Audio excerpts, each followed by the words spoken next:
नाव नाव केलं.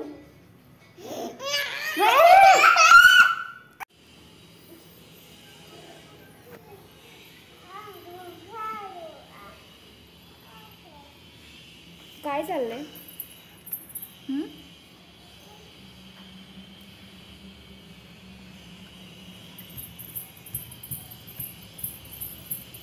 ए ए ए ए इकडे उचल, पटकन इकडे ये. काय आवडते बाहेर तुला रे? ऊन आहे बाहेर.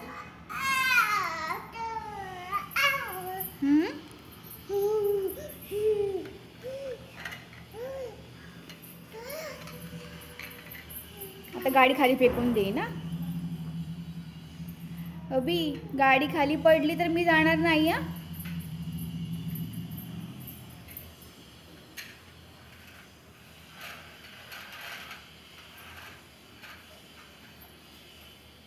अय मुला, चल झोपायला चल. चला गाय गाय करू आपण. चला चला बबी चल. जाऊ का मी? जाऊ का मी? ऐकतच नाही अजिबात.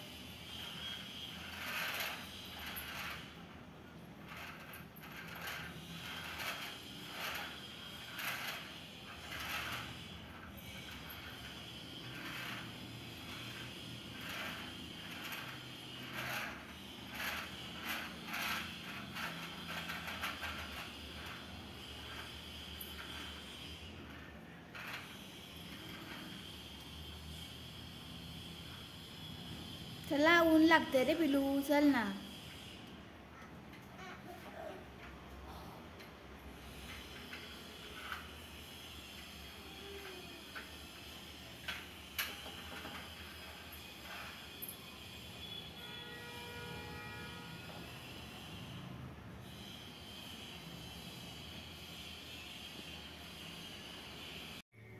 बबी बबी इकडे बघ, इकडे बघा. ऐ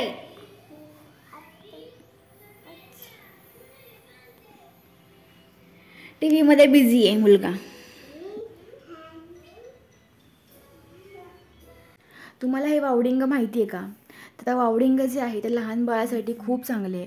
कारण जर बाळाचं पोट वगैरे दुखत असेल तर हे दुधामध्ये उकळून देतात आणि बाळाचं पचन वगैरे किंवा बाळ सुदृढ राहण्यासाठी वायमिरी म्हणजेच वावडिंग खूपच प्रभावी औषध आहे आणि याचा फायदा देखील लहान बाळांना होतो. काल गुरुवार होता आणि आज आता ही पूजा मला काढावी लागणार आहे आणि आज शुक्रवार आहे. त्यामुळे म्हटलं सकाळीच लवकर पूजा वगैरे काढून घेते आणि देवाची देखील पूजा करून घेतली. मग देवीचं जे वस्त्र आहे किंवा जे मुखवटा वगैरे होता ते सगळं व्यवस्थित एका कापडामध्ये गुंडाळून मी व्यवस्थित ठेवला, म्हणजे परत मला पुढच्या गुरुवारी देखील कामी येईल. आणि देवीची वेणी वगैरे आपल्या देवाला चढवली. मनात तर वाटत होतं पूजा तशीच ठेवावी, पण गुरुवारची पूजा असल्यामुळे ती ह्याची उत्तर पूजा तर आपल्याला करावीच लागणार होती. त्यामुळे मी सगळं व्यवस्थित सामान काढून ठेवत होते आणि देवीचा चेहरा बघून खूप प्रसन्न वाटत होतं मला. आता परत पूजेसाठी पुढच्या गुरुवारची वाट बघावी लागणार आहे. मी जेव्हा लहान होते तेव्हा माझी आई नारळालाच देवी समजून त्याची पूजा करायची. आता हे जे नवीन मुखवटे वगैरे आलेले आहेत, पण त्यावेळी मी जेव्हा लहान होते तेव्हा नारळालाच हळद कुंकू लावून आणि वेणी वगैरे घालून मंगळसूत्र घालून त्याची पूजा करायची आई. आणि पहिल्या गुरुवारी देखील मी असंच केलं, पण आता ह्या गुरुवारी म्हटलं काहीतरी जरा वेगळं करूया. मग मुखवटा आणला आणि हा मुखवटा जो आहे तो प्लॅस्टिकचा आहे आणि लांबून बघताना असं वाटत नाही की हा प्लॅस्टिकचा मुखवटा असेल, पण हे पूर्ण प्लॅस्टिक आहे आणि फक्त जी नथ घातली ती माझी स्वतःची नथ आहे. मी जेव्हा खूप लहान होते तेव्हा माझी आई माझ्यासमोर ही पूजा करायची आणि म्हणायची की पुढच्या वेळी तुला देखील ही पूजा करावी लागणार आहे. त्यामुळे मी पूर्ण लक्ष देऊन पूजा कशी करते आणि कसं नैवेद्य वगैरे दाखवते आई सगळं बघायचे. आणि रात्रीच्या नैवेद्याला आमच्याकडे कंटिन्यू शिरा असायचा, गोड शिरा, आणि त्या शिऱ्याची आठवण अजून देखील मला येते. कारण जो आपण नैवेद्य दाखवतो आणि जो नैवेद्याचा शिरा असतो तो चवीला इतका सुंदर असतो की काय सांगू. माझी उपवास करायची आणि चंगळ आमची असायची. म्हणजे आई खिचडी वगैरे करायची आणि खिचडीवर ताव मी आणि माझा भाऊ मारायचो.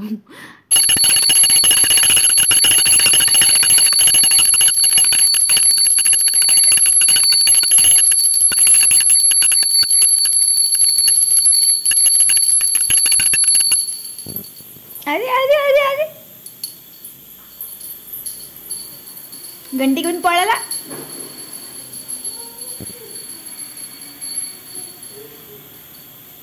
आणि जो कलश ठेवला होता त्या कलशातलं पाणी मी तुळशीला अर्पण करते.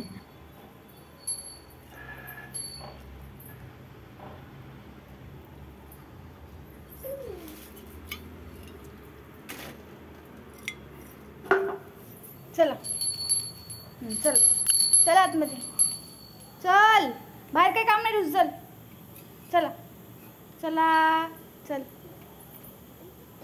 चल पटकन, आता मार खाशील नाही तर चल. आज आहे माझ्याकडे मसाल्याची खिचडी आणि स्वयंपाकाचा देखील कंटाळा आला होता मला आज, त्यामुळे म्हटलं खिचडी करते. आणि इकडे बघा पापड खाण्यासाठी बघा याचा किती गोंधळ सुरू आहे. जेवणाच्या आधी देखील त्याने पापड खाल्लेत 2-3 आणि आता माझ्या ताटातलं देखील पापड त्याने उचलला आहे. त्याचा पापड फेवरेट आहे खूप. त्याला खिचडी खा म्हणते तर खिचडी खात नाही आहे, पण पापड द्या. आवडलं तुला पापड? पापड आवडलं तुला?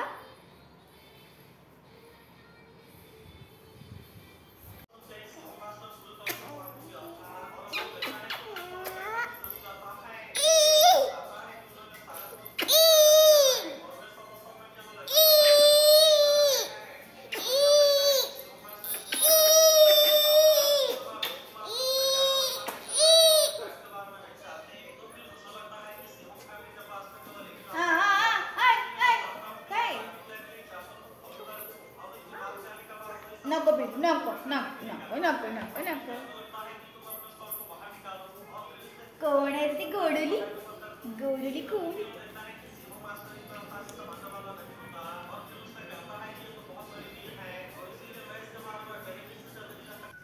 इकडे सुरू आहे बबडीचा डान्स करायचं. नाच रे मोरा गाणं चाललं टी व्हीवरती आणि तो डान्स करतोय बघा. पायांनीच चालू आहे याचं डान्स करणं. आता हे गाणं तुम्हाला ऐकवता येणार नाही मला, त्यामुळे मला इथे व्हॉइस ओव्हर करावं लागतो आहे, कारण इथे परत कॉपीराईट येतो गाणं जर मी इथे ॲड केलं तर. चला तर मग आजसाठी एवढंच. आपण भेटूया पुढच्या व्लॉगमध्ये आणि तुम्हाला आजचा व्हिडिओ कसा वाटला हे देखील मला कमेंट करून सांगा. आणि उद्या आहे दत्त जयंती, तर त्याचा वेगळा मी व्लॉग करते आहे. आणि नवीन असाल तर चॅनल सबस्क्राईब करा. Thank you so much. बाय.